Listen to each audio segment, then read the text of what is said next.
안녕하십니까. 2024년 12월 13일 최병무의 팩트 시작하겠습니다. 자, 윤석열 대통령이 어제 5일 만에 출근을 해가지고서요. 국무회의 안건 42건을 결재를 했습니다.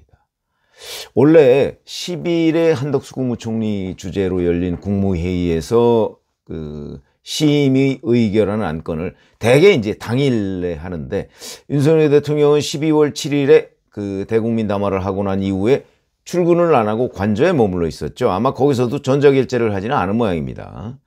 근데 거기서 나온 얘기가 국가재정법 개정안 등 정부가 국회에 제출하는 법률안이 21건이고, 그 다음에 대통령령, 전파법 시행령 개정안 이런 것들 또 하나 21건, 이렇게 해서 42건을 결재를 한 거죠. 이게 뭘 의미하는 겁니까?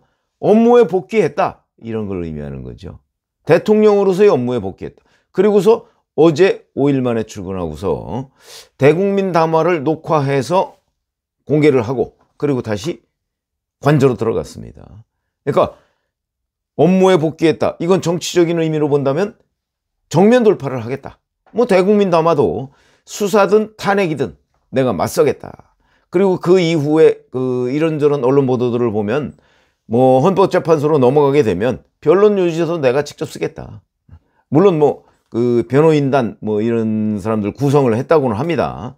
그러나 그런 거 수사에도 본인이 검사 출신이니까 충분히 대항할 수 있다. 그러면서 이제 통치행위론 이런 거라서 자기의 주장을 계속해서 이제 낼 수 있다. 그리고 내겠다. 이런 거죠. 뿐만 아니라 김용현 전 국방부 장관이 이제 사임하고 나서 주 사우디 대사인 최병혁이라는 사람을 국방장관 후임으로 지명을 했습니다. 근데 지금이 어떤 상황입니까?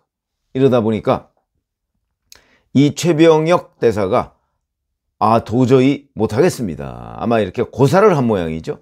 그러니까 어제 약간은 이제 중립 성향인데 국민의힘의 한기호 의원이라고 있습니다. 군 출신입니다. 삼선이고요. 강원도 춘천, 철원, 화천, 양구, 을 이 지역 출신인데 이 사람을 재지명하려고 지금 시도를 하고 있습니다. 물론 한기호 의원도 난색을 표하고 있다고 합니다. 아마 지명을 안 받아들일 가능성이 있죠. 왜냐하면 지금 지명을 받아들이면 여야 간에 청문회를 해야 되고, 우선 이 지명이 적절하냐, 한동훈 대표도 부적절하다 이렇게 지금 얘기를 해놓은 상태이기 때문에 적절하냐 이걸 둘러싸고 이제 온갖 논란이 있을 거고요. 아마 청문회 날짜 자체를 민주당이 잡으려고 하지 않을 겁니다. 그리고 내일 저녁에 탄핵안이 가결될 가능성이 대단히 지금 높은 상황에서 누가 지금 국방장관 지명을 받아서 내가 국방장관 하겠다 이렇게 나설 수 있겠습니까? 다만 그 필요성은 충분히 공감할 수 있습니다. 왜냐하면 지금 현재 국방장관 공백 상태죠. 국방장관만 공백인가요? 국방차관이 대행하고 있는데 군 수뇌부 16명 정도가 지금 이른바 내란 혐의와 관련해서 수사를 받고 있습니다. 우리나라 지금 6.25 이후에 가장 위험한 안보 공백이다, 이런 얘기가 있죠. 이거는 제가 보건대는 아마 이재명 대표가 지금 어차피 힘 있는 사람이 이재명 대표밖에 더 있습니까? 이재명 대표라도 이렇게 됐지만 다시 제2의 비상계엄이 선포될 가능성 없으니까 안보 공백만이라도 일단 메우자. 이거는 정말 국가 비상사태니까, 이야말로 전시사변 또는 이에 준하는 국가 비상사태라고 저는 봅니다. 예를 들어서 윤석열 대통령 탄핵 전까지 이 공백을 북한이 오판을 하면 어떻게 할 겁니까? 지금 형식상으로는 윤석열 대통령한테 국군 통수권이 있습니다. 근데 윤석열 대통령이 지금 국군을 통수할 수 있을까요? 지시해도 듣지도 않을 텐데요. 이 군 수뇌부라는 사람들 보니까 윤석열 대통령 지시 거의 듣지 않았습니다. 지난 비상계엄 때. 물론 그 사람들 말이 사실이라고 할 때.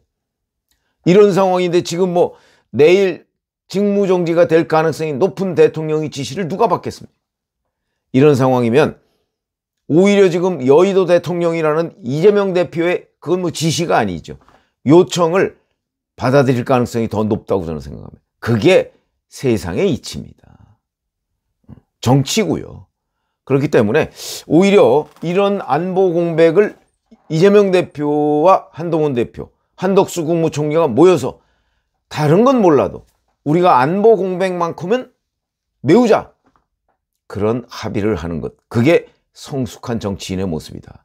이재명 대표한테 그걸 기대하는 것이 쉽지는 않겠지만 저는 그렇게 판단이 됩니다. 지금 뭐 군수내부 뭐 육군참모총장 없죠. 뭐 방척사령관 없죠. 특전사령관 없죠. 뭐 진짜 난리도 아닙니다. 이런 상황은 위기다. 이 위기를 구할 사람이 필요하다. 이미 윤석열 대통령은 그 기능을 상실했다. 이렇게 보고요. 지금 전국을 보면 윤석열 대통령이 이제 업무 복귀를 어저께 했으니까 업무 복귀의 시계가 하나 이제 흘러가고 있고요. 이거는 아마 내일 끝날 것입니다. 가능성이 굉장히 높죠. 지금 현재 공개적으로 탄핵에 찬성 입장을 밝힌 국민의힘 의원이 7명입니다. 한 명만 더 찬성 입장을 밝히면 가결이 되는 거고요. 근데 그 한 명은 제가 보기에는 아마 이미 마음속에 결심을 굳혔을 가능성이 대단히 높습니다. 어제 윤석열 대통령이 대국민 담화 이후에 내가 마음을 바꿨다. 이렇게 얘기하는 국민의힘 단체장도 있습니다. 물론 그 사람은 표결권은 없지만 그런 상태가 국민의힘 의원들을 지배하고 있을 거라고 저는 봅니다. 어제 선출된 권성동 신임 원내대표가 지금 국민의힘은 당론 부결이다 이렇게 얘기했지만 거기서 오히려 방점은 지금에 있습니다. 어제 그 시간에. 그 시간 이후로 마음 바꾸고 오늘 있고 내일도 하루 종일 있고 오후 5시에 하겠다는 건데 여러 명이 나올 가능성이 있고 또 표결에 참여하겠다는 의원이 20명이 넘습니다. 현재 그렇다는 거죠. 권성동 신임 원내대표는 자, 의원총회에서 표결 방식에 대해서 결정을 하겠다. 그거는 이제 내일 5시면 뭐 한 3시쯤이나 또는 뭐 2시쯤이나 의원총회를 하겠죠. 그래서 지난 7일에 했던 방식 표결 불참 아마 그건 못할 겁니다. 이제 뭐 표결에 참여해서 당론 무결 뭐 이런 결정을 하든가 아니면 그냥 완전 자유투표 아마 이런 식으로 결론이 날 거예요. 근데 이 두 개가 최종적인 결론은 다르지 않을 수도 있다. 결국 탄핵 가결로 가는 것 아니냐. 그런 전망이 국민의힘 주변에 대단히 높다. 그러니까 윤석열 대통령 업무 복귀의 시계와 윤석열 대통령 탄핵의 시계, 이 시계는 민주당의 시계죠. 이게 같이 지금 흘러가고 있는데 업무 복귀의 시계는 내일 오후 5시에 멈출 것이고 탄핵의 시계는 오후 5시에 새로운 국면으로 전개될 것이다. 이렇게 보는 게 합리적이다 하는 거고요. 자, 그런데 이렇게 굴러갈 수밖에 없는 이유가 어제 저녁 오늘 아침 방송신문, 방송신문이 결국은 국민들이 여론에 영향을 미치죠. 한번 보시면 윤석열 대통령의 담화에 대한 평가 가혹합니다. 심지어는 어느 매체는 별로 원래 평상시에도 윤 대통령에 대해서 우호적인 사람은 아니지만 궤변. 근데 이게 저는 그렇게 기자 생활을 오래 했지만 그렇게 쓰면 안 된다고 생각하는 사람입니다. 매체는요, 기본적인 팩트는 팩트대로 중립적으로 전달하고 그거에 대한 평가는 궤변이다, 강변이다, 이렇게 할 수 있습니다. 그러나 팩트는 전달해야죠. 그 팩트의 전달 과정에서 자기의 가치관을 주입해서 궤변, 강변, 이렇게 아예 그거는 이제 언론 기자들은 스트레이트 기사라고 그러는데 스트레이트 기사와 해설 기사가 좀 다릅니다.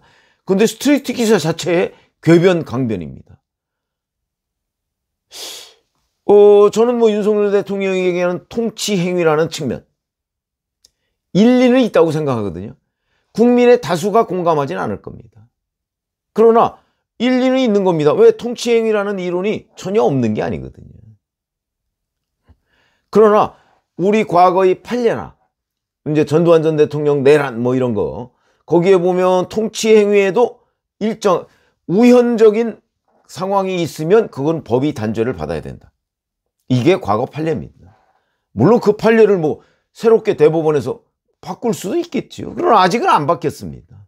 그렇다면 통치행위 이론을 가지고서 윤석열 대통령이 맞서겠다 하는 것은 궤변이 아니고 일리는 있지만 아마 다수설이 되기는 어려울 것이다. 이런 게 중립적인 판단 아닌가요? 근데 아예 궤변으로 이 기사 자체를 그렇게 쓰는 매체도 나타나기 시작했다. 이거는 그 언론이 이미 윤석열 대통령에 대해 유죄를 단정하고 쓰는 그런 상황이 됐다. 언론이, 저는 언론의 역할이 그래서는 안 된다고 생각을 하는 입장이지만 현실이니까. 현실이 그렇게 됐다 하는 거고요.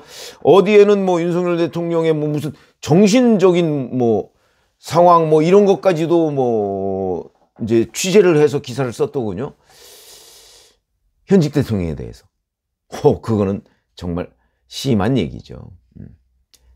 자, 그 정도로 악화됐다 하는 거 하나고요.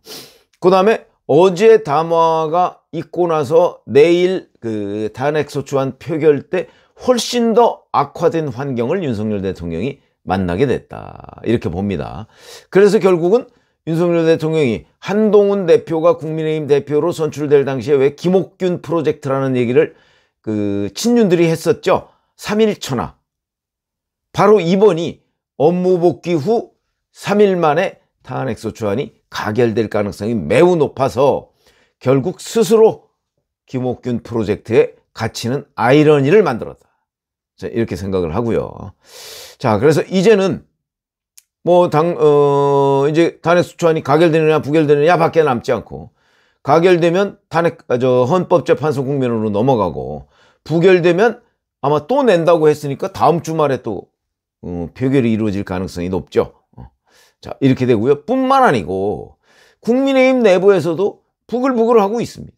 오늘 아침 권성동 원내대표가 휴대전화를 보는 장면, 그게 윤석열 대통령의 담화 중계를 아마 휴대전화로 본 모양인데, 그게 또 사진에 찍혔더군요.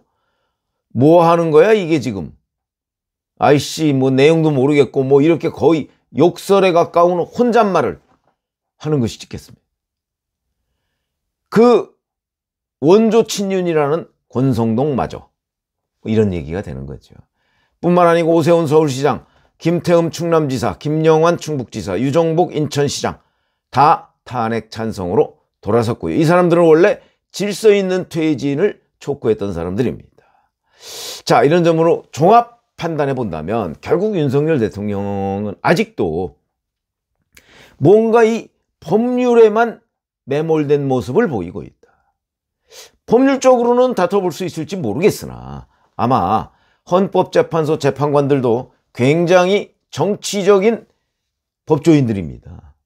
헌재 결정이 정치를 완전히 도외시하고 난 적이 별로 없습니다. 윤석열 대통령이 법률에만 매몰되어 있는 사이에 자기 주변의 거의 모든 사람은 다 돌아서고, 심지어 법조인들마저 어떤 그 세상의 여론에 영향을 받고 있다. 정치인뿐 아니라 법조인까지.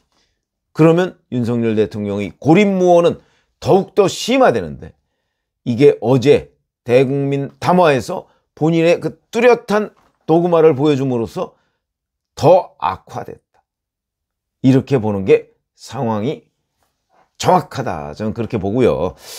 그런 점에서 본다면 윤석열 대통령의 업무 복귀 의지, 그 부분은 평가할 수 있겠으나 그것이 어제 대국민 담화 이후에 전혀 먹혀들지 않았고, 그 또한 정무적 오판이라고 보고요. 그건 결국 3일 만에, 내일이죠, 정지로 끝날 가능성이 대단히 높아졌다. 이렇게 말씀을 드릴 수 있겠습니다. 고맙습니다.